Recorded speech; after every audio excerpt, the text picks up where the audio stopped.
CoinDesk's most influential list recognizes 50 people who defined the year in crypto. Our first guest did just that in his position at the helm of one of the largest and most trusted hardware developers in the industry, Ledger. Joining us now is Ledger CEO Pascal Gauthier. Welcome to the show, Pascal.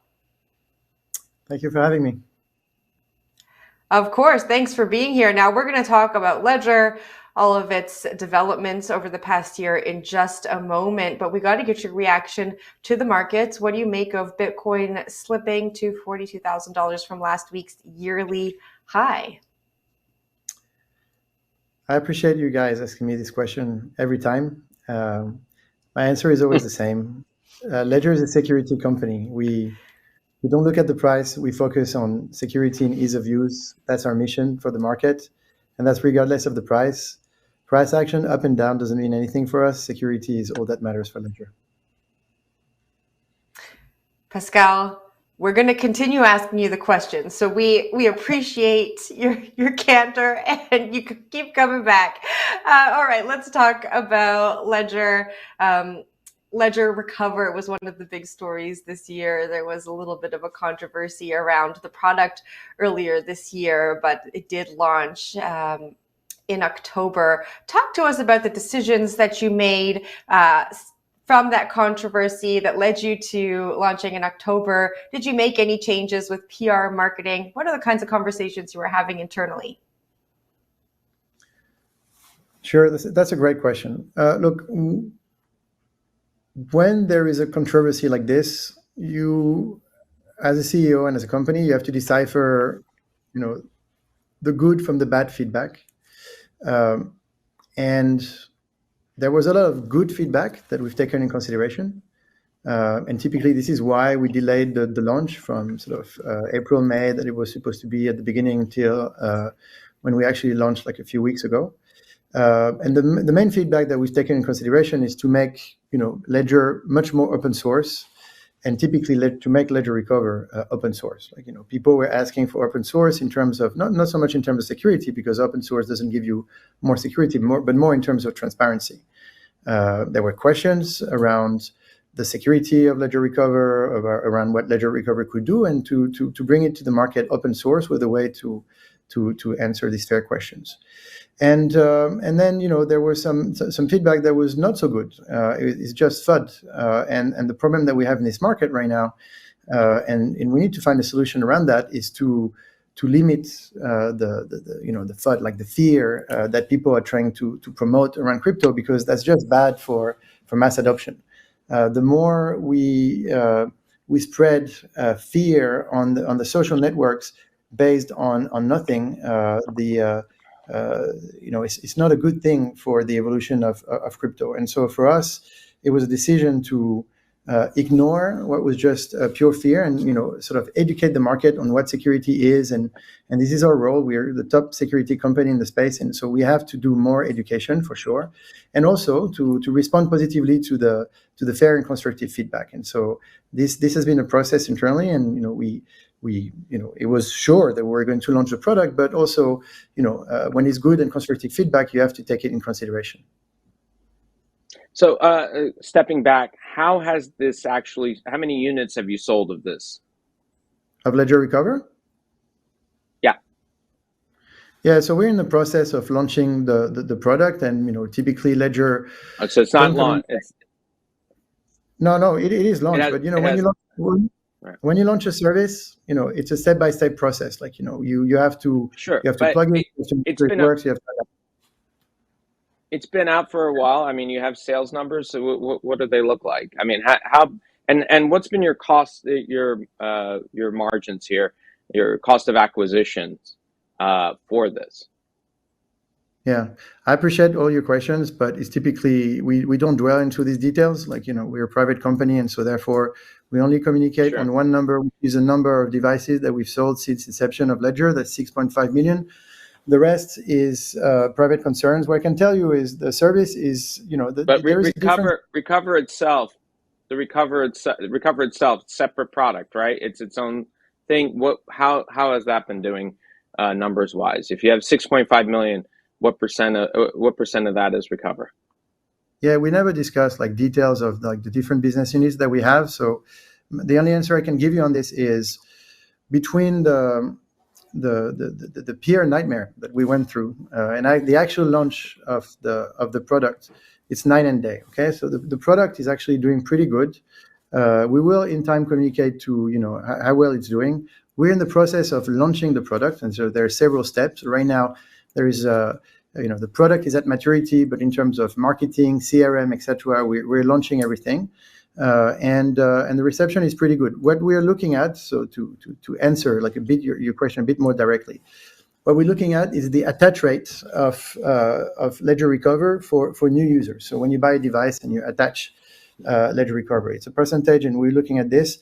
What we had in mind, we're actually exceeding in terms of attach rate what we had in mind. And remember one thing: the reason why we launched Ledger Recover is what's not.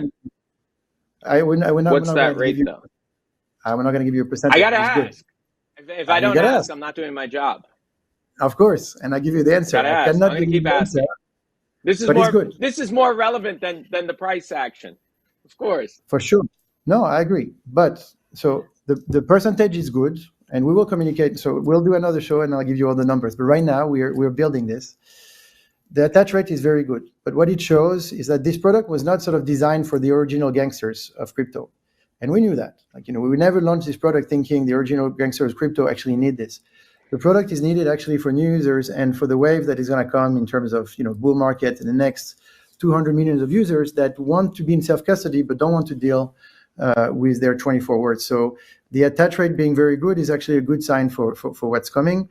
And I promise you we'll do another show and I'll give you all the numbers, but we can do that in 6 months. Pascal, we got you on original gangsters of crypto. Yeah, when you say original gangsters of crypto, I'm thinking Sam Bankman-Fried and Do Kwon and things like that. But that said, I'm talking about the legitimate OGs, people that have been in crypto for a long time. They know how to handle the 24 words, so they don't need the service, and that's okay. And we always said it was optional. Newcomers. Was it worth the hassle? I mean, this as you mentioned, it was a PR nightmare.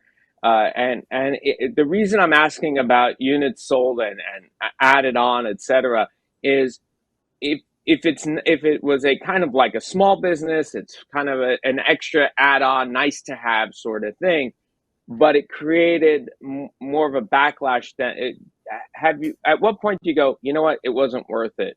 Do you think that launching it, Recover, ultimately is worth the hassle that you suffered? Well, 100% yes, and for two reasons. Why? Number one, it's not because you have a PR crisis that, PR crisis doesn't actually mean that your company is at risk. PR crisis is a PR crisis, you have to deal with it. I can tell you that whatever happened with the Recover launch had no impact on Ledger whatsoever. Very minimum at the time that it happened and zero impact today. Whatever happens on Twitter that day, and 2 weeks after, everybody has forgotten about this. So, I would say that the impact on Ledger of whatever FUD there was at the time is very minimum.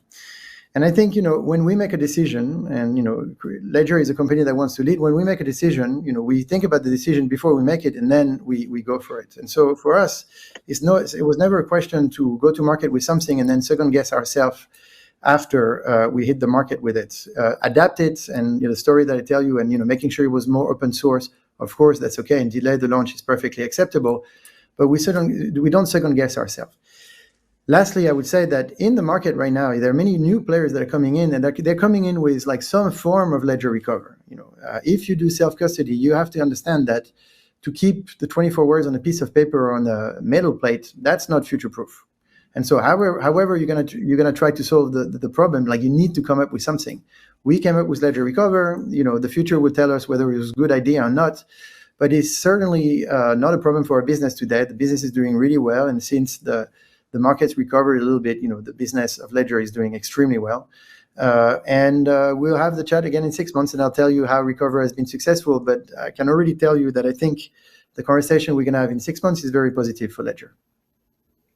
Pascal, I know you don't want to talk about sales data. We'll be back in 6 months to talk about Ledger Recover, but I got to ask you, Ledger reported one of the highest single days of sales after the implosion of FTX. Did you see an uptick in sales after Binance pleaded guilty to the charges from the DOJ? Interestingly enough, no. A little bit, but not to the magnitude of FTX. I think to looking back on what happened with FTX, I think the sales that we saw sort of when FTX happened and post FTX were not just FTX users. They were like a bunch of exchanges users that understood the concept of not your keys, not your coins. And I think the wave of Binance users understanding this was already at that moment. And so when the DOJ and the Binance thing happened, we saw a little uptick, but nothing like what we saw for FTX. All right. And lastly, as you've described, Recover is really for that next wave of crypto users. But something most crypto companies are struggling with is how to attract that next wave of crypto users and keep them engaged. How is Ledger thinking about that moving into 2024? Man, that's a great question. The way that we're thinking about it, it's always a bit of the same recipe. I think education is number one. We are, in terms of marketing, we're focusing a lot on education, and then we're focusing a lot on branding. To make sure that users recognize our brand. And I think this is the two pillars of how do you attract new users. Up until now, when users come to crypto, first they go to an exchange, they buy crypto, and then they wonder about self-custody, and then they come to Ledger. What we're going to try to do in 24, and what we've been working on since 21 and the fundraising, is to change Ledger into just like a buy and hold kind of product and technology. To now you can do everything with Ledger. You can buy your Bitcoin, swap them, etc., and stake them. And most of the services that we added into Ledger are getting increasingly popular with our users. And I think what we'll try to present to users in 24 is the fact that you can actually start your journey with Ledger. And so still based on sort of education and brand awareness, but with the message that now you can start your journey with Ledger. All right, Pascal, we are going to have to wrap it there. Thank you very much for joining us. Congratulations on being one of the most influential folks in the space. And if we don't chat to you before next year, happy holidays. Guys, thank you for pushing me so hard. I really enjoyed it. Have a great holidays. Thank you. Thank you. That was Ledger CEO Pascal Gauthier. Check out coindesk.com/most influential 2023 for our full list.